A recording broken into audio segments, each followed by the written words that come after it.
Lala Kent didn't fail in music because she couldn't sing. She failed because she couldn't commit. Imagine, if you will, a parallel universe where Lala Kent traded blowout brawls at Assur for vocal warm-ups in a recording studio. An alternate timeline where auto-tune, not after-parties, defined her career. It's an amusing hypothetical, Lala the singer, rather than the screaming banshee of Bravo. Because, believe it or not, beneath the layers of performative chaos and private jet innuendos, Lala Kent does possess a legitimately decent singing voice. Decent, but not exceptional. Certainly not the kind of vocal prowess that catapults unknowns to stardom. Hollywood, of course, doesn't require greatness, just strategic ambition and an ability to navigate its transactional terrain with eyes wide open. Which, if nothing else, has always been Lala's area of expertise. Her own words, about the volume of oral favors available in exchange for airborne luxury, cement her as less of an ingenue and more of a walking cautionary tale in lip gloss. Would she have made it in music?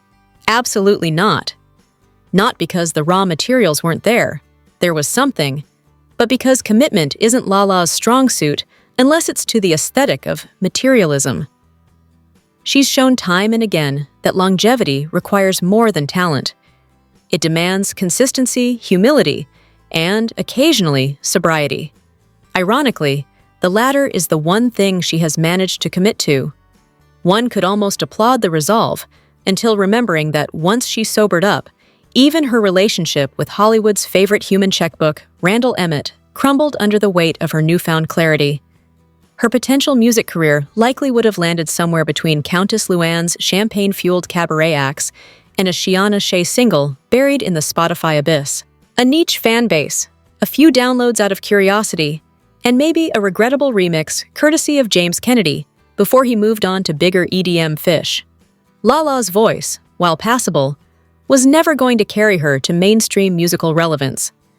Not rich, not powerful, and certainly not memorable without the aid of auto-tune or scandal.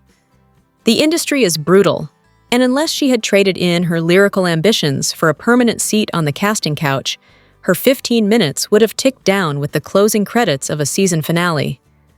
Ultimately, music was never her path, not because she couldn't sing, but because the hustle required to succeed in that world doesn't reward distraction or detours through PJ-funded relationships. Lala's brand was always going to be built on Bravo, not Billboard. And honestly, thank God for that. The reality TV landscape would be far duller without her transactional transparency and gift for turning confessionals into comedy gold. After all, who else could say, with a straight face, that there's plenty of other men she could service for a private jet and make Brittany Cartwright look like the voice of reason in the process? If that's not star power, what is? Lala Kent isn't brave. She just picks fights with people too slow to fight back. Rewatching Vanderpump Rules, Season 10 is an exercise in déjà vu, only funnier the second or third time around. Chief among the recurring spectacles is the dynamic between Lala Kent and Raquel Leviss, a rivalry that swings wildly between dark comedy and psychological warfare. Lala's takedown of Raquel is particularly biting. Her quip about watching Raquel formulate thoughts in real time is both brutal and, unfortunately, visually supported by footage. Once seen, it cannot be unseen. Lala, for all her claims to intellect, is less a strategist than she is a volume specialist. Her real gift lies not in wit or wisdom, but in steamrolling conversations with sheer dominance. Confrontation is her sport of choice, but only when she has the upper hand, or at the very least, a verbal punching bag. There's a reason she never squared off meaningfully with Stassi Schroeder. Stassi, ever sharp-tongued and unflinching, would have left Lala in rhetorical ruins. Lala may bark loudly, but she knows better than to bite someone who bites back. Speculation about how Stassi might fare on the Valley is a moot point. She's not part of that circle, nor does she care to be. Still, one can dream. A proper clash with Brittany, Lala, or even Janet could have made for compelling television, assuming anyone had the stamina to survive it. As for Raquel, more recently rebranded as Rachel, the consensus remains muddled. There's sympathy for the years of mean girl tactics she endured, and rightfully so. Lala and Katie had her pegged from the start, and their mockery often crossed into outright bullying, particularly on that ill-fated trip. Yet Raquel, with her persistent need for validation and baffling lack of social awareness, didn't help her own case. Her inability to read a room or a red flag made her the perfect target for Sandoval's manipulative charm and a consistent disappointment in nearly every female friendship she attempted. Her infamous ignorance of who Charles Manson was only added to the growing pile of red flags. While a single knowledge gap doesn't automatically equal intellectual deficiency, it's difficult to fathom how someone reaches adulthood in America without even accidentally absorbing that name. One doesn't need a PhD in criminal psychology to recognize one of the most notorious figures in modern history. And yet, there she stood, blinking. Raquel may possess some form of academic intelligence, though there's little evidence of it in spontaneous conversation. She flounders in real-time communication, misjudges basic social cues, and is alarmingly susceptible to male approval. Her judgment is less a moral compass and more a weather vane, spinning wildly depending on who's paying her the most attention. Still, Lala's righteous crusade against her isn't exactly noble. Yes, she was correct about Raquel's lack of depth, but correctness doesn't absolve cruelty. Lala thrives in a space where clever retorts are unnecessary because sheer volume and aggression drown out dissent. The moment anyone meets her energy, she either escalates into a screaming match or retreats into the role of victim. The truth is, neither woman comes out of this looking particularly admirable. Raquel is, at best, tragically unprepared for the emotional IQ demanded by this cast. Lala is a master manipulator of the moment, aggressively confident until confidence is mirrored back at her.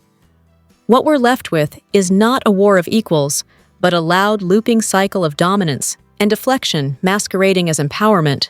In the end, Season 10 didn't just expose Raquel, it reconfirmed what many already suspected about Lala. Underneath the bravado is a bully who only picks battles she's sure she can win. Jax Taylor thought a pregnancy test was a redemption arc. Let that sink in. Season 6, Episode 13 of Vanderpump Rules plays out like a Greek tragedy. If the cast were reading from a script they couldn't understand, directed by chaos, and staged in Las Vegas, where dignity goes to be cremated. And no, this time the literacy issue isn't even about Shiana. We begin with Brittany taking a pregnancy test in a hotel room, still echoing with the sound of her gag reflex and clinking shot glasses. Evidently, "I keep throwing up" has become shorthand for "I drank my body weight in tequila, and now I'm slightly surprised my stomach noticed." But never mind the obvious. She's concerned she might be pregnant. Because when you're romantically entangled with Jax Taylor, logic and contraception are optional. The test is negative. Jax looks disappointed. Yes, disappointed. As if the universe had personally wronged him by refusing to reward his recent infidelity with instant fatherhood. One would think cheating on Brittany with Faith, within earshot of an actual elderly woman like he was auditioning for a low-budget nursing home exposé, might be a disqualifier for divine blessing. But no. Jax brings his trademark delusion to the altar of karma and wonders why it won't offer him a baby on a silver platter. Brittany, for her part, seems relieved. And yet, she remains magnetically drawn to Jax, the human dumpster fire she's inexplicably decided to date. She radiates the tragic optimism of someone who believes that procreating with a compulsive liar will somehow result in a personality upgrade. Watching the two of them process this test result is like watching a slow-motion parade to rock bottom, hand in hand, waving gleefully at onlookers while the wreckage smolders behind them. And just when it seems the episode can't get any more absurd, Sandoval and Schwartz attempt to do business with Lisa Vanderpump, two man-children trying to play entrepreneur with the same seriousness as toddlers playing restaurant.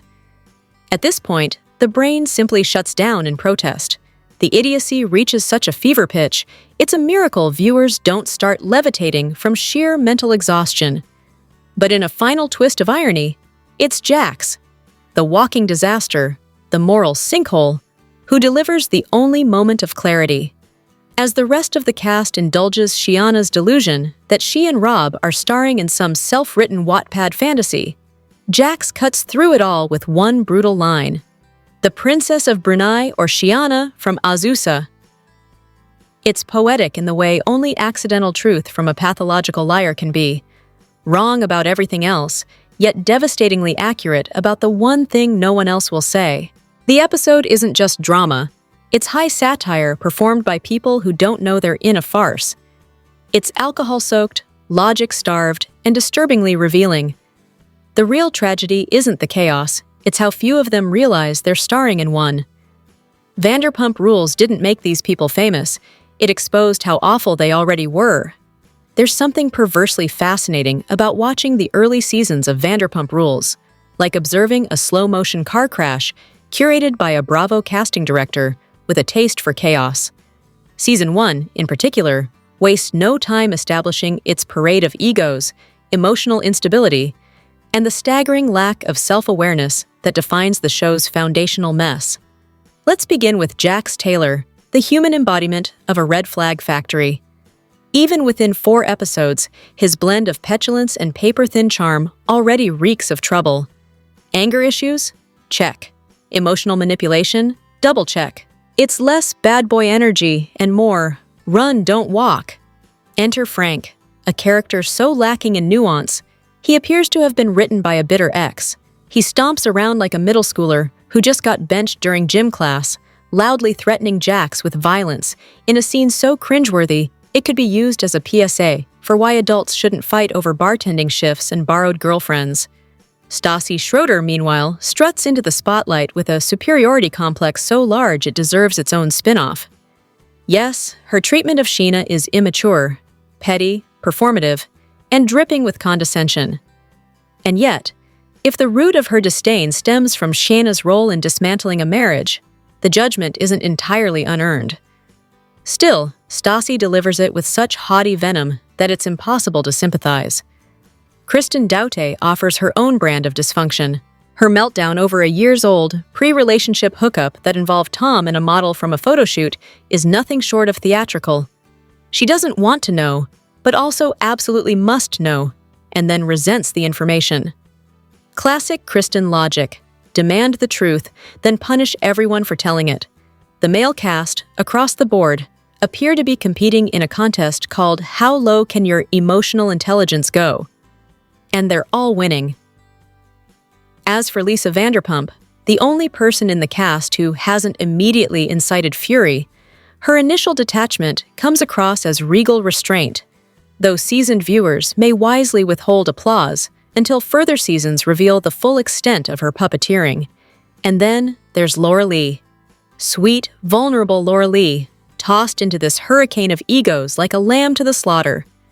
Her sincerity is disarming, her pain palpable, and yet even she can't escape the wreckage unscathed. In just 5 episodes, Vanderpump Rules has already delivered toxic friendships, petty power plays, and a deeply satisfying glimpse into the absurdity of West Hollywood's pseudo-celebrity culture.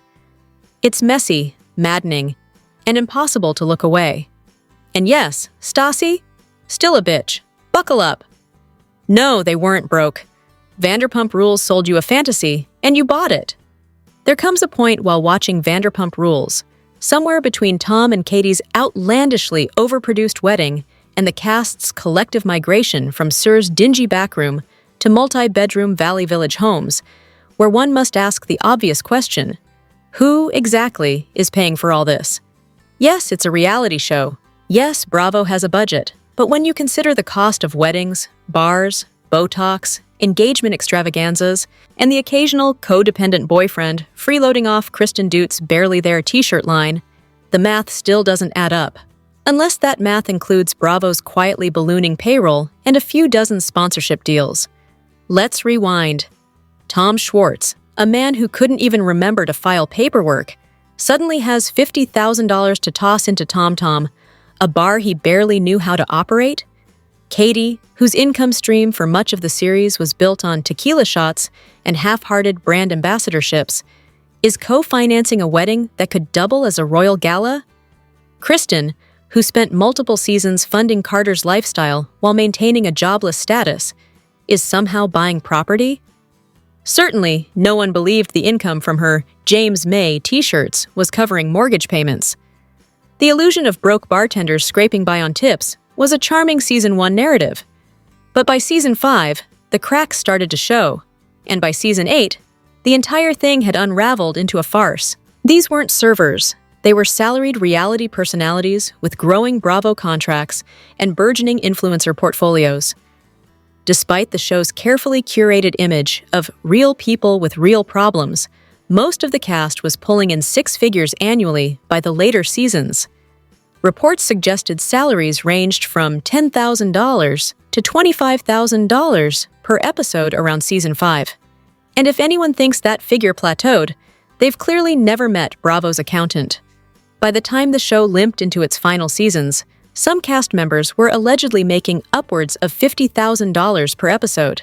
Toss in paid appearances, Instagram endorsements, podcast sponsorships, and the occasional eyelash brand deal, and the answer to the financial mystery becomes depressingly clear. They weren't broke, they were branded. Still, not all cast members were created or compensated equally. Tom Sandoval, for instance, not only injected his own money into producing content, see James' over-the-top engagement episode, but cleverly wrote it all off as business expenses, lowering his tax bill while raising his visibility. It's no coincidence he outlasted most of the original cast. He understood the assignment: produce drama, invest in spectacle, and monetize the chaos. Others, like Jax Taylor, mastered the art of doing less and expecting more. At one point, he outright refused to film, earning him both a paycheck and a reputation for being the human embodiment of minimum effort, maximum complaint. And while the show relied on its ensemble dynamic, the pay scale clearly favored those who brought the most narrative meat to the Bravo buffet. Yet, the real financial blunder wasn't the overspending. It was the complete lack of foresight. Several cast members, riding high on reality checks and Instagram clout, made long-term financial commitments: homes, renovations, business ventures, as though Vanderpump Rules would run forever. Spoiler, it did not.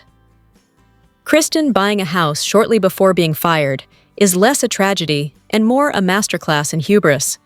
Shiana, for her part, claimed in her memoir that she wasn't making much money from the show. This led to online debate about whether she was downplaying her earnings or simply referencing her post-demotion salary. Either way, her situation highlights the financial hierarchy of reality TV. Full-timers get paid to produce, part-timers get paid to appear, and if you're not doing either, you're just really hoping for that next sponsored tea detox deal.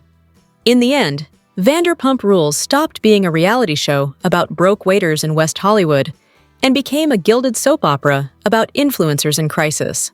The only real mystery is why anyone ever believed they were broke in the first place. Season 2 proves it. The scariest thing on Vanderpump Rules isn't Jax.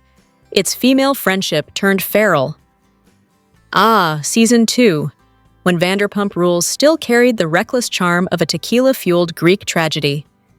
Enter Stassi and Katie at what might be their most synchronized and scarily effective. The duo reaches peak form in the aftermath of Kristen's Mexico melodrama, when she wakes up beside Tom after vaguely suggesting a breakup just the night before. A questionable decision, yes, but certainly not one worthy of the Inquisition-style ambush that followed. Enter Stassi and Katie, stage left, wielding indignation like twin broadswords. This was the early incarnation of what would later be dubbed the two-headed dragon, a phrase that somehow manages to understate their ferocity. Anyone who's ever watched a friend spiral into self-destruction has likely felt a pang of that frustration, but most of us manage to express concern without breathing fire. There's no denying the chemistry between the two.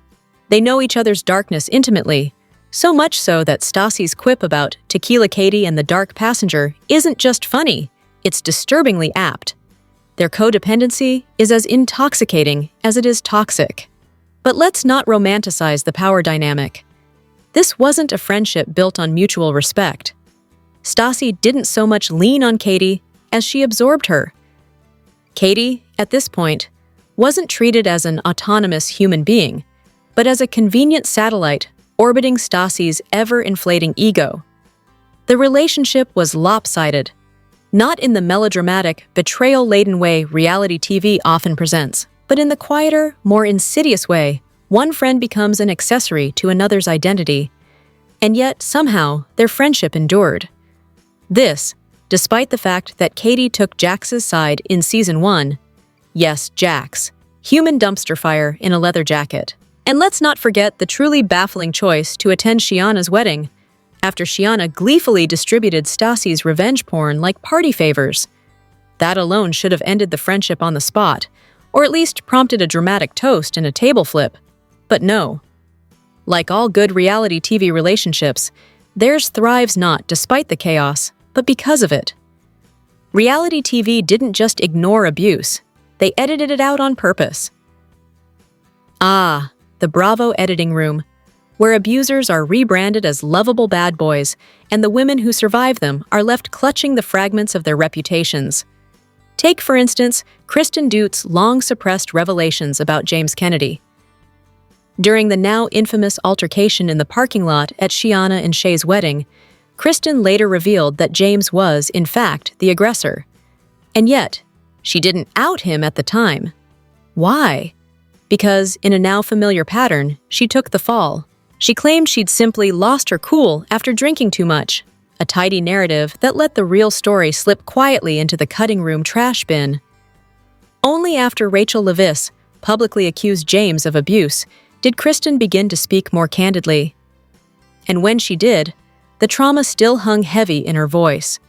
She wasn't merely recounting conflict, she was recounting fear. According to Kristen, not only did she endure abusive behavior from James, but the show itself edited out actual on-camera instances of that abuse. Let that sink in.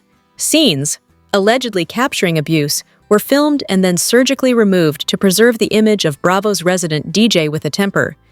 Kristen has stated outright that production was complicit in shielding James from accountability, not just during their relationship, but also later, when similar accusations came from Rachel. Before Rachel's public disclosure, Kristen had already dropped hints, subtle but unmistakable, about James's behavior. But hints don't stand a chance against a network invested in manufacturing villains and heroes, not justice. And why wouldn't Kristen try to protect him back then? That's how abuse works. It's not simply about bruises and blow-ups. It's about control, manipulation, and a steady erosion of the victim's identity. Abusers don't need to scream to silence their victims. They just need them to believe that speaking out will make things worse.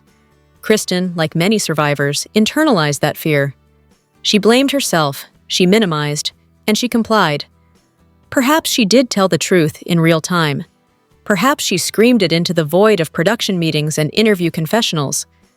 But if her version didn't fit the show's storyline, snip, snip, villain edit preserved, abuser protected.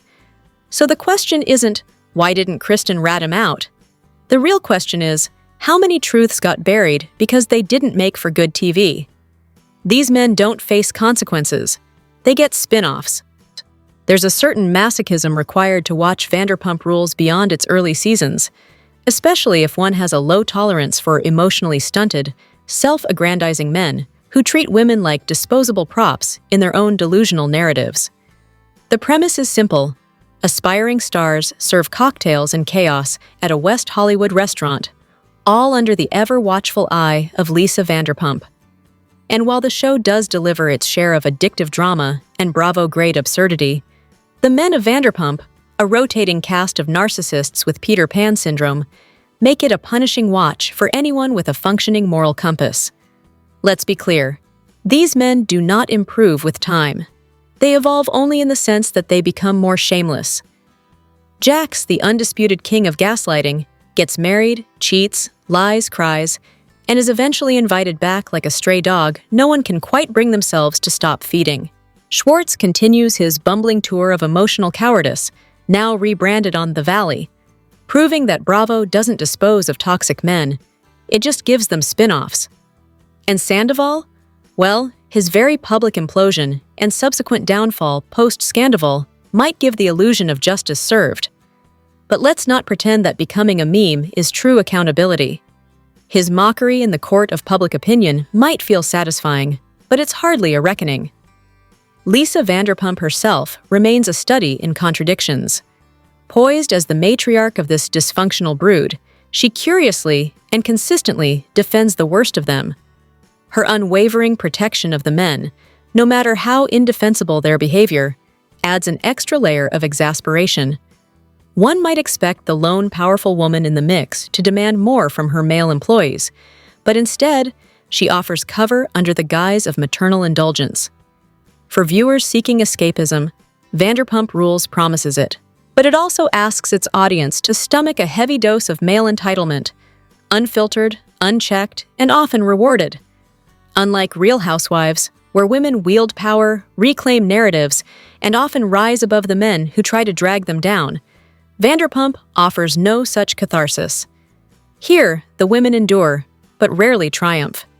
Yes, the show is wildly entertaining, and yes, some of the women do eventually exhibit growth, maturity, and the kind of self-awareness their male counterparts treat like kryptonite. But by the later seasons, Oskin, watching grown men operate with the emotional intelligence of a used napkin, ceases to be fun and starts to feel like a chore. So, is it worth it? That depends entirely on one's appetite for secondhand embarrassment and slow-burning moral outrage. If you're watching in 2025 as a grown adult and find yourself repulsed by the sheer volume of male ego on parade, congratulations, you're paying attention. Because Vanderpump Rules may be one of reality TV's greatest soap operas, but it's also a cautionary tale about how long we're willing to reward bad behavior, as long as it's entertaining.